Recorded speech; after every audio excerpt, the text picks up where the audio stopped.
નમસ્તે મિત્રો. ધોરણ 11 કેમેસ્ટ્રી, વિડિયો નંબર 7, ચેપ્ટર 1 રસાયણ વિજ્ઞાનની કેટલીક પાયાની સંકલ્પનાઓ. આપણે જુદા જુદા ટોપિક વિડિયો 1 થી 6 માં આપણે જોયા. હવે આજનો આપણો ટોપિક છે રાસાયણિક સંયોગીકરણના નિયમો. મિત્રો, આપણને ખ્યાલ છે કે સંયોજન કેવી રીતે બનાવવામાં આવે છે. તત્વો ભેગા મળીને કાં તો તત્વોના સંયોગીકરણથી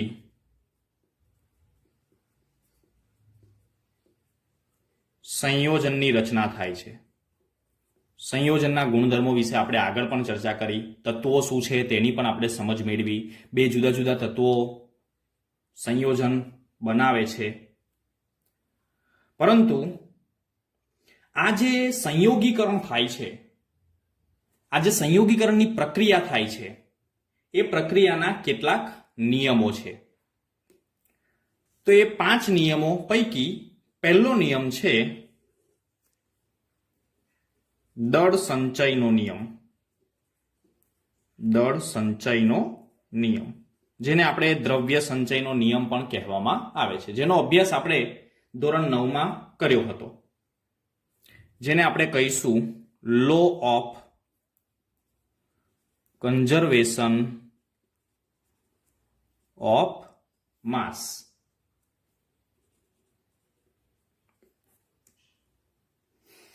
મિત્રો, દ્રવ્ય સંચયનો નિયમ ઈસવીસન 1789 માં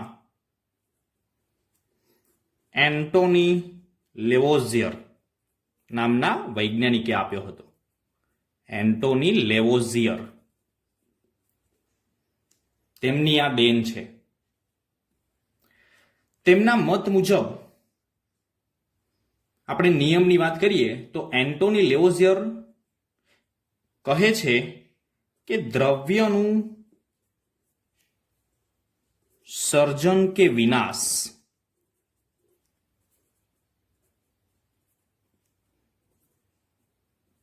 શક્ય નથી. એટલે કે દ્રવ્યનું સર્જન કે વિનાશ થઈ શકતું નથી. આપણે આગળના ધોરણમાં બહુ સારી રીતે આપણે સમજેલા છે કે કોઈ પણ દ્રવ્ય છે એ દ્રવ્ય એક સ્વરૂપમાંથી બીજા સ્વરૂપમાં, એક સ્વરૂપમાંથી બીજા સ્વરૂપમાં એનું રૂપાંતરણ આપણે કરી શકીએ છીએ, પરંતુ તેનો સર્જન કે તેનો વિનાશ શક્ય નથી. અને આ નિયમ સમજાવવા માટે એન્ટોની લેવોઝિયરે દહન પ્રક્રિયાઓનો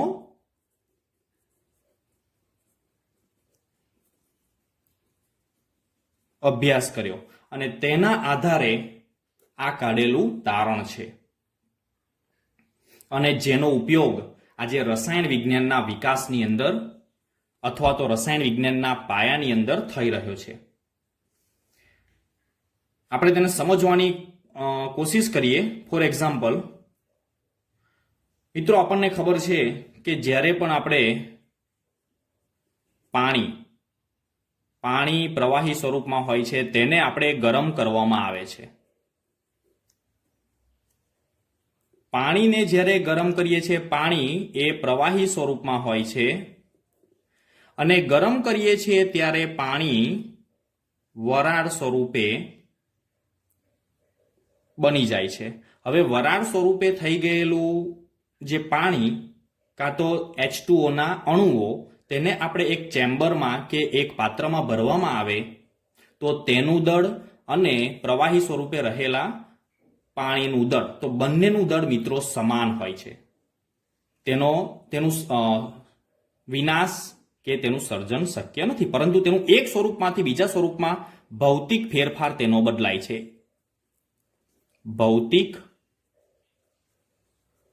ફેરફાર થાય છે. તો અહીંયા આપણને ખબર છે કે અહીંયા પ્રવાહીનું વાયુમાં રૂપાંતરણ થાય છે. એવી રીતે એક બીજું આપણે રાસાયણિક પ્રક્રિયા દર્શાવતું એક ઉદાહરણ આપણે જોઈએ તો મિત્રો આપણે એક દહન પ્રક્રિયા જોઈએ, મિથેન CH4 જેનું અણુસૂત્ર છે, એ મિથેનનું આપણે જો દહન કરીએ ઓક્સિજનની હાજરીમાં 2 મોલ O2 અણુ, ઓક્સિજનની હાજરીમાં આપણે જો તેનું દહન કરવામાં આવે તો કાર્બન ડાયોક્સાઇડ અને 2 મોલ પાણી મુક્ત થાય છે. તો અહીંયા આપણે જોઈ શકીએ છીએ કે પ્રક્રિયકો તરફ આપણે કાર્બનની સંખ્યા ગણીએ તો કાર્બન 1 જ છે. એ જ રીતે નિપજમાં પણ કાર્બનની સંખ્યા 1 જ છે.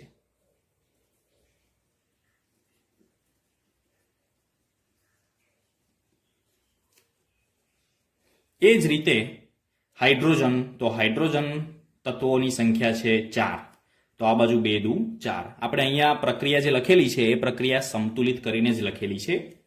એ જ રીતે ઓક્સિજન 2 દુ 4, તો અહીંયા 2 ને 2 4.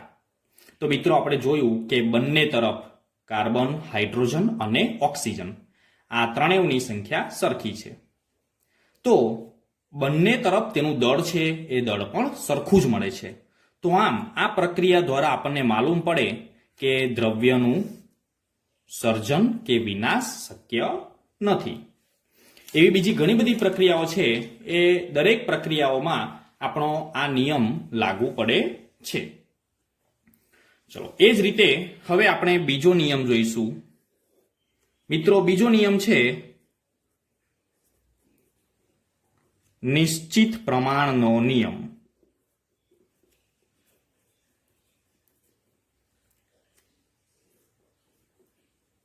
લો ઓફ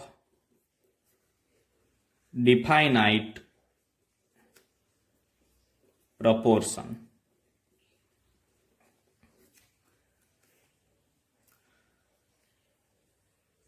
એનું નામ આપણે સમજીશું તો એનો ગુણધર્મ શું છે તે આપણને સમજાઈ જશે. નિશ્ચિત પ્રમાણ. તો નિશ્ચિત પ્રમાણ શાનું? આપણે આ પહેલા જ જોયું, સંયોજનનું, સંયોજનમાં રહેલા તત્વોનું. બસ આટલું આપણે ધ્યાનમાં, આટલું આપણે સમજી લઈએ તો આપણને ખ્યાલ આવી જશે કે આ નિયમ શું કહેવા માંગે છે. તત્વોનું નિશ્ચિત પ્રમાણ, શામાં? સંયોજનમાં. તો આ નિયમ જોસેફ પ્રાઉસ્ટ નામના વૈજ્ઞાનિકે આપેલો છે. ફ્રેન્ચ વૈજ્ઞાનિક હતો. તે કહે છે કે આપેલ સંયોજન હંમેશા વજનથી સરખા પ્રમાણમાં તત્વો ધરાવે છે. મિત્રો, આપણે સમજવાનો પ્રયત્ન કરીએ. કોઈ પણ આપેલ સંયોજન હોય તે હંમેશા વજનથી સરખા પ્રમાણમાં તત્વો ધરાવે છે.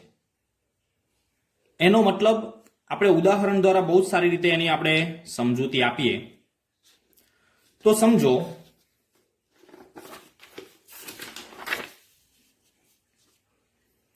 દાખલા તરીકે એક સંયોજન, અને એ સંયોજન છે કોપર કાર્બોનેટ. Copper carbonate. તો કોપર કાર્બોનેટના 2 નમૂના. હવે 2 નમૂના એટલે એક કોપર કાર્બોનેટ કે જે કુદરતી સ્ત્રોતમાંથી મળી આવ્યું, અને એક નમૂનો બીજો લીધો સાંશ્લેષિત નમૂનો, એટલે તેને પ્રયોગશાળામાં બનાવવામાં આવ્યું. સાંશ્લેષિત નમૂનો.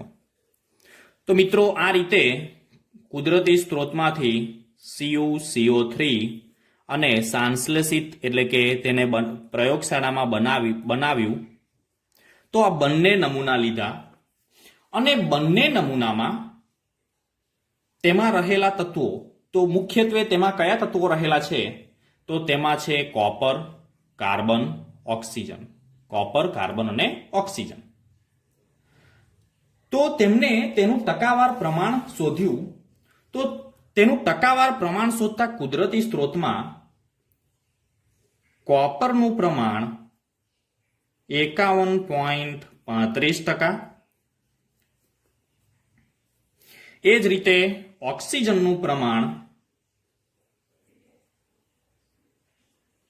9.74% અને કાર્બનનું પ્રમાણ 38.91% મળ્યું.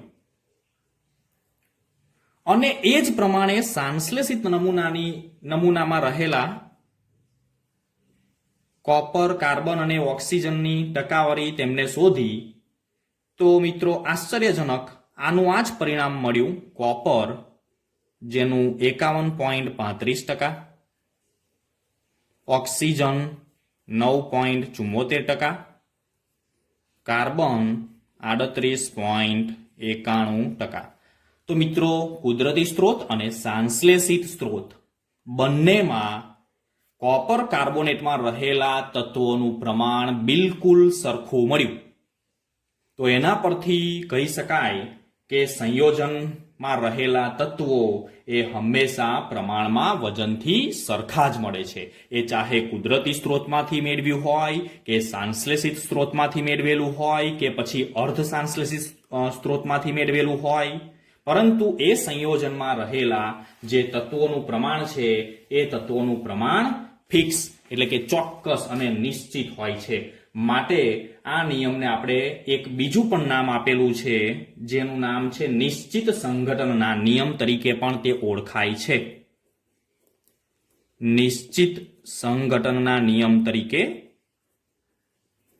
પણ ઓળખાય છે. એટલે તેમાં સંઘટન છે તે નિશ્ચિત હોય છે. માટે ચલો હવે આપણે આગળનો ત્રીજા નિયમની અભ્યાસ કરીશું આપણે, જે છે ગુણક પ્રમાણનો નિયમ.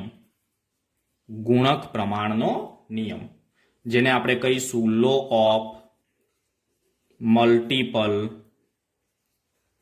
પ્રપોર્શન.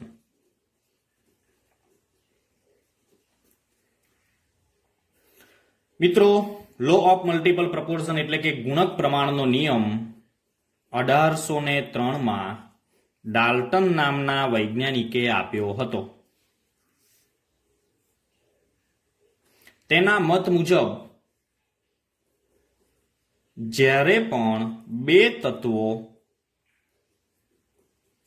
સંયોજાઈને, મિત્રો ધ્યાનથી સાંભળજો, જ્યારે પણ બે તત્વો સંયોજાઈને એક કરતા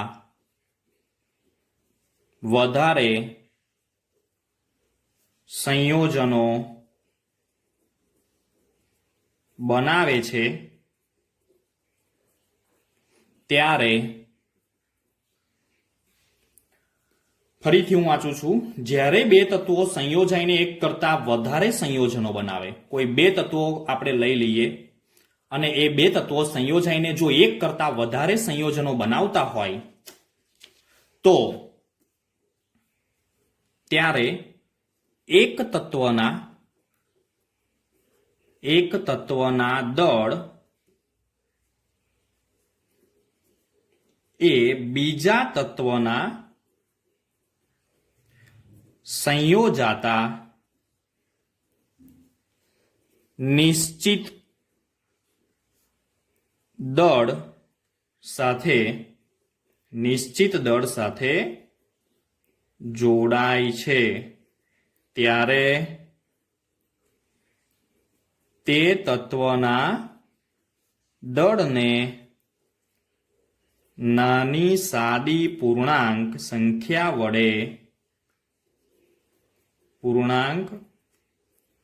સંખ્યાના ગુણોત્તરમાં દર્શાવી શકાય. આને આપણે ઉદાહરણથી સમજીશું ત્યારે આ નિયમ આપણને વધારે સ્પષ્ટ રીતે સમજાઈ જશે. ફરી એકવાર મિત્રો જોઈએ, જ્યારે બે તત્વો સંયોજાઈને એક કરતા વધારે સંયોજનો બનાવે ત્યારે એક તત્વના દળ બીજા તત્વના સંયોજાતા નિશ્ચિત દળ સાથે જોડાય છે ત્યારે તે તત્વના દળને, તે તત્વના એટલે શરૂઆતમાં જે આપણે એક તત્વના દળ બોલ્યા તે તત્વના દળને નાની સાદી પૂર્ણાંક સંખ્યાના ગુણોત્તરમાં દર્શાવી શકાય. આપણે તેને એક્ઝામ્પલ દ્વારા સમજવાનો પ્રયત્ન કરીએ. ફોર એક્ઝામ્પલ, મિત્રો, હાઇડ્રોજન એ ઓક્સિજન સાથે સંયોજાય, હાઇડ્રોજન એ ઓક્સિજન સાથે સંયોજાઈને બે સંયોજન આપે છે. બે સંયોજન આપે છે. કયા કયા? તો અહીંયા લખું છું H2O એટલે કે હાઇડ્રોજન અને ઓક્સિજનના સંયોજનથી H2O પણ બને છે અને H2O2 જેને આપણે કહીશું હાઇડ્રોજન O2 છે એટલે પેર ઓક્સાઇડ. 2 હોય એટલે એને પેરોક્સાઇડ આપણે કહીશું. H2O2 hydrogen peroxide. બંને આપણે જોઈએ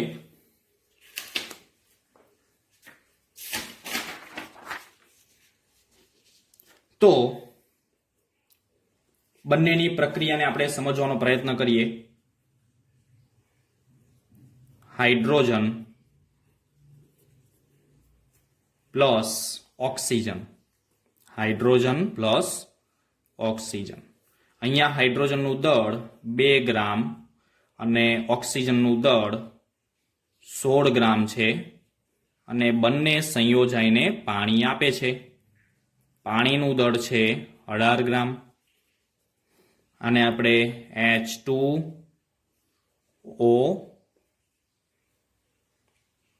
હાફ O2 આપણે મૂકવું પડશે કારણ કે સિંગલ ઓક્સિજન શક્ય નથી, અસ્થાયી છે. માટે આપણે O2 સ્વરૂપે જ એને ઓક્સિજન વાયુને આપણે બતાવીએ છીએ. અને H2O. તો આ રીતે 2 ગ્રામ હાઇડ્રોજન, 16 ગ્રામ ઓક્સિજન અને તે બંને સંયોજાઈને 18 ગ્રામ પાણી આપે છે. એ જ રીતે બીજી આપણે પ્રક્રિયા હાઇડ્રોજન પેરોક્સાઇડની બતાવીએ. Hydrogen plus oxygen gives hydrogen peroxide. Hydrogen peroxide જેને આપણે કહીશું H2O2, ઓક્સિજન O2 અને H2. આનું દળ છે 2 ગ્રામ, ઓક્સિજનનું દળ થશે O2 છે. અહીંયા મિત્રો આપણે ધ્યાન રાખીશું કે અહીંયા O2 છે, ઓક્સિજનનો જે પરમાણુય ભાર છે તે 16 છે, પરંતુ અહીંયા 2 જતા રહેશે એટલે એક જ ઓક્સિજન પરમાણુનું દળ 16 થશે. જ્યારે અહીંયા 2 ઓક્સિજન પરમાણુ આપણે લીધેલા છે એટલે તેનું દળ થશે 32 ગ્રામ, 16 દુ 32. અને હાઇડ્રોજન પેરોક્સાઇડનું દળ 16 દુ 32 ને 2 34 એટલે ટોટલ થશે 34 ગ્રામ. આમાં પણ આપણે દ્રવ્ય સંચયનો નિયમ જોઈ શકીએ છીએ. બંનેના દળનો ટોટલ જે સરવાળો થાય એ જ દળ અહીંયા મળે છે. એટલે law of conservation of mass, દ્રવ્યનું વિનાશ કે સર્જન શક્ય નથી. બંને નિપજોમાં અને પ્રક્રિયકોમાં બંને દળ ટોટલ સરખું જ હોય છે. એટલે અહીંયા 16 વત્તા 2 18 અને પાણી કુલ એનું દળ થશે 18. એટલે અહીંયા આપણે દ્રવ્ય સંચયનો નિયમ પણ લાગુ પડે છે. હવે આપણે ગુણક પ્રમાણનો નિયમને આપણે સમજીએ. જેમ હું બોલ્યો કે 2 તત્વો એકબીજા સાથે સંયોજાઈને એક કરતા વધારે સંયોજનો આપે છે. તો અહીંયા 2 તત્વો છે હાઇડ્રોજન અને ઓક્સિજન, એકબીજા સાથે સંયોજાઈને એક કરતા વધારે સંયોજનો બનાવે છે. એક પાણી બનાવે છે અને એક હાઇડ્રોજન પેરોક્સાઇડ બનાવે છે.